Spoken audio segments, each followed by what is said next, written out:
morning, guys. This one should be neat because you don't see them very often.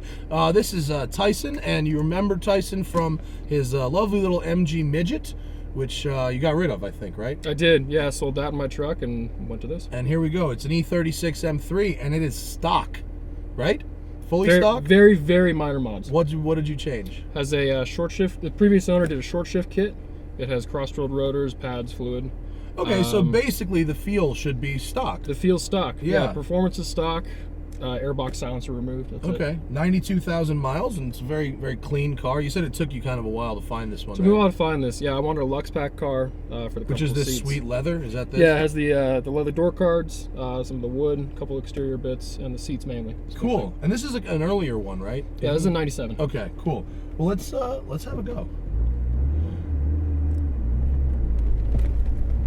Your clutch take up is low. Yes.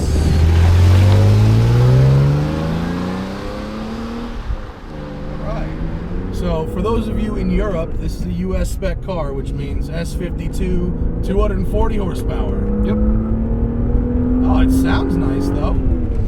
Yeah, the stock exhaust, like I said, with the airbox silencer gone, it gives the intake a nice resonance, which I'm not a fan of exhaust mods really, but I do like hearing the intake. Okay.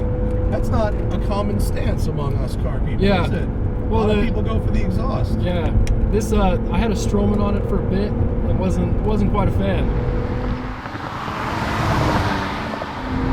The engine feels just slick as it ever was, man. Yeah. It's just when you're up at like 4,000, 5,000 vibration, 5,000 RPM, there's like no vibrations in the car at all. With the it's a pretty linear band, and it's 240 torque, 240 horse. Slick, man. It's slick. Thank you. Oh, the downshift is very satisfying. Yep. Short shifter's good, although I think wasn't the stock shifter physically taller? Yes. Like my hand. Yeah, it has a knob. Away. Yeah. It has a knob as well. It's a UUC Evo 3, which again the previous owner, so I don't know much about it, but except that it feels good. It does feel good. This thing is nice. I don't. For me, like the seating position of these were always kind of strange. Yeah, the non-adjustable steering wheel drives me nuts. Yeah, and you're a little bit tilted compared to the wheel. Yeah. Like my back, I'm canted back, and the wheel is kind of canted up. Yep. All right. Flat to the floor. Oh, that sounds great. That's got good power and torque. Yeah. Yeah, it's plenty. I mean, it's my daily car as well, and so, having the balance was important, the comfort balance, and if you seal up the sunroof and the windows, and that's quiet. Yeah. And then you can do this in canyons, obviously.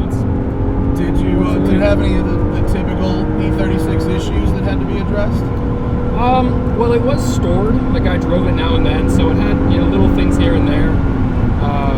Mainly cooling, which everybody wants to address. The water pump, right? Isn't it that plastic water pump you got to change? So he had put in the metal impeller, and I ended up having to replace the O-ring. So the pump was fine, but little things like that, and that's mainly from being in storage, and it happens. That Aston is with us. Cool. Yeah, so that's good. That's good. Well, the power's great. The straight section of road is done well. Yep. Let's go back the other way where there's curves. Sounds good. Man, I like it. Downshifting through these gears is very satisfying. Yeah, I do like the, I probably wouldn't have put it in just because I'm a stock kind of guy, but you are. I do like the feel of it. It's just like these sixes, the power is just so even. Yeah. The dyno curve must be like a straight line. Probably. So this has the single van house, which a little less complicated than the later cars, and I don't know if it's variable intake or variable exhaust, but it's only one of the two. And you get the nice feel from the carbon. So before we did the drive, I was saying that I drove one of these back when they were new, and I compared it to my '98 Corvette, which is vintage of this. And at the time, hello, officer. At the time, all I could think about was, hi. Keep going, sir. Hello. All right, there we go. wonder how much we dipped. Really a good thing he didn't see us about 30 seconds ago. Yeah. At the time, I was just like, oh, my Corvette's so much faster and therefore better. 20 years later, this feels like so solid, and my Corvette like rattles like crazy. And I'm like, yeah, maybe the Vette was a little faster, but this was definitely built better. Yeah. I mean, even, you know, so for this car gets a bad rap for some poor build quality, and you can kind of tell some of the interior plastic and bits like that, and the trim pieces are notorious for not staying on. But as far as drivetrain, you know, mechanics, everything is very well engineered. Oh yeah, these things are stout. Yeah. It's pretty tough to fully kill one of these motors. Yeah. I've seen people do some really abusive things with these cars, and oh yeah, one is because they're pretty under stress. You know, when you look at the European cars, you get a little more performance out of them, but at least to my knowledge, they're not quite as reliable. We're getting close to where you can start bringing those Euro cars over. Yes, that's something that I have planned for this car. Eventually, my goal with this is kind of inspired by my friend's dad. He has a 300,000 mile 88 M5. That's probably awesome. It's an incredible car. I love that car. Does it drive great? Drives great. It has a stroke S38. But I like the idea of having a very high mileage but very well cared for car. And so that was that's a good plan. So the idea with take this up to 300K, huh? That's the idea. You know, supposedly the motor will do it. I'm hoping that, you know, my example will be able to. I recently drove a really fresh E28 M5 out of BMW's museum. Oh, these guys are with us. Stuff. We're gonna go around them. Don't worry. Yeah, that sounds incredible. Hello, boys. I drove this E28 M5. It had like 28,000 miles on it. Awesome. And I drove it and just went, yeah, I get why someone would pay 50 grand for this thing. Yeah. It was lovely. And I did it back to back with the E30 M3, and they're not going to like this out there, but the M5 was a much better car. It has like actual torque. Yeah. You got to cane the shit out of an E30 power. M3 to get anything out of it. But the M5 had this great torque. It was great. And that is the benefit of, you know, the S38 motor. It's an incredible engine. And this one, you know, you have the 6 torque that the E30 doesn't have. And this is a great even power band. Yep. It's so the slickness of that inline 6, because you're just winding the thing out, but the vibrations don't make it into the cabin, and that's where you get that under stressed feel. Yep. Yeah, it's a very comfortable car. It is. And your brakes are good too. Yeah. Ooh, so boy. It's rotors, crossroad rotors, which I probably wouldn't have done, but you know they're good. Pads, fluid, steel braided lines. Let's see how it is when you do have to input quite a bit of steering. Yes, the ratio is a little low. A lot of people do the Z3. Can you change it? Yeah, you can steer out you can swap out the whole rack. People do I believe, the Z3 swap. Oh, Z3 rack. Oh, that could work. Just a little bit better ratio, but my dream BMW swap is a Z1 with an S54. That's my dream swap, and it'll never happen. Never. But one day, I want to whip down this road in a car with no doors and 350 horsepower. Oh yeah. See how that goes. Oh yeah. But this is good. It feels light on its feet. I missed the gas pedal on the blip there. Yeah, that's all right. Oh, that's shameful.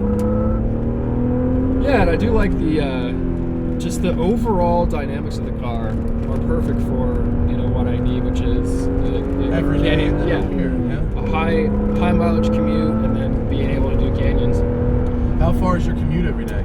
Well, I work in advertising and currently in between jobs, but they're all down in like Playa Vista. Oh yeah. So I'm going from Thousand Oaks. It's like 100-mile round trip. Oh yeah, that's a haul. Yep. Well, this probably makes it nice though. This is a good place to spend your time. It definitely does. Does And I everything enjoy work? Air conditioning works. We got air conditioning on. Yeah. The only thing interior-wise that doesn't work is the radio display. It recently went out. Oh no.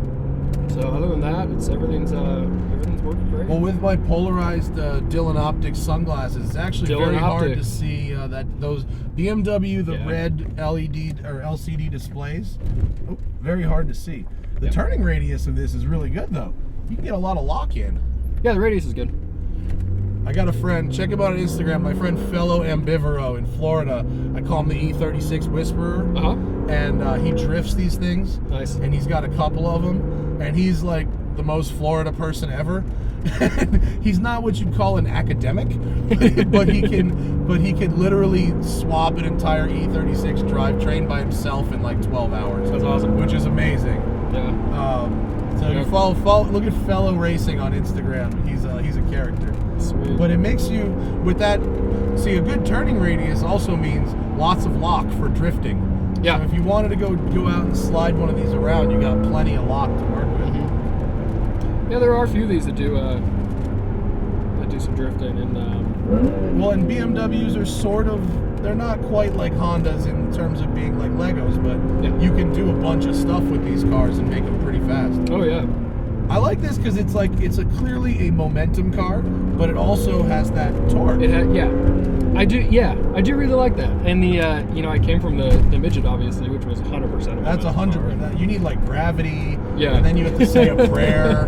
You really have to call on the higher powers with that car to go anywhere. So having learned to drive that way, this car kind of fell naturally into place for me. This must feel like a missile after that car. Oh, absolutely. One, I had an old Ranger, which had no power either, so it's like. So is this your first like quick car? My first one that I've owned, yeah. Oh, yeah. Yeah. This thing is nice, man. It's really got a very solid feel about it. Yeah, which is not what most people say about E36s, but I like it. Yeah, I'm wondering. I'm still kind of new to this community, I guess. I'm wondering how much of that is actually due to the miles. If you get a high mileage car, they say the suspension bushings go pretty quick, and so you need to be able to refresh those. But I mean, it feels good to me. So what's my friend Jack Baruth at Road & Track wrote a great article about. Oh, he's the man. He wrote an article about reliability versus durability. Oh yeah. Where this car and older Mercedes and Porsches and stuff like that, like, are they reliable? No, but are they durable? Yes. Like, they're designed for high mileage life, and if you maintain them and if you do the things that you need to do, on schedule, they will last a really, really long time. It's true. Absolutely. Yeah, you see them all the time. The old. I see these around. I never see them stock. Never. Yeah, that's a police officer as well, isn't it? That's a sheriff. Yeah. Man, presence up here is high today. I guess so. Someone must know something. That or it's been raining and they're just looking to scrape people off the canyon walls. Yeah, that could be too. Rain this morning for the first time in 4 months. Yeah, got the car filthy, of course. And you can shoot day. How about you continue on, Mr. Lawman, and we'll just be right here. Look, this was basically what I expected it to be. A very solid and tight car. You have a good eye when it comes to finding the right car. Thank you. Which is great. And this thing it's in good shape, and the engine feels nice and strong, and the power's good, and I like it. It's good. I mean, if you can find one of these, they're not bad. They do take some time to track down. A stock example, and also the one that's been well loved. But they're out there. I still think if you have the budget, the E36 M3 is a step up still. That's what Zach just ended up with, and in terms of like ergonomics and stuff like that, especially. But these are great little platforms if you want to go racing or track day or even a fun daily driver. Thanks, Tyson. This was great. Yeah. Check out this M3 on Tyson's Wheelwell. I look forward to see how the miles click off. Yeah, and of course, we'll be going quick. Yeah, check out my cars on Wheelwell as well. We've got the Mountune Focus going on now, and my Mustang. It works. Yay! And so thanks to Tyson for coming out, and thank you guys for watching. And I'll see y'all fools next time. Later.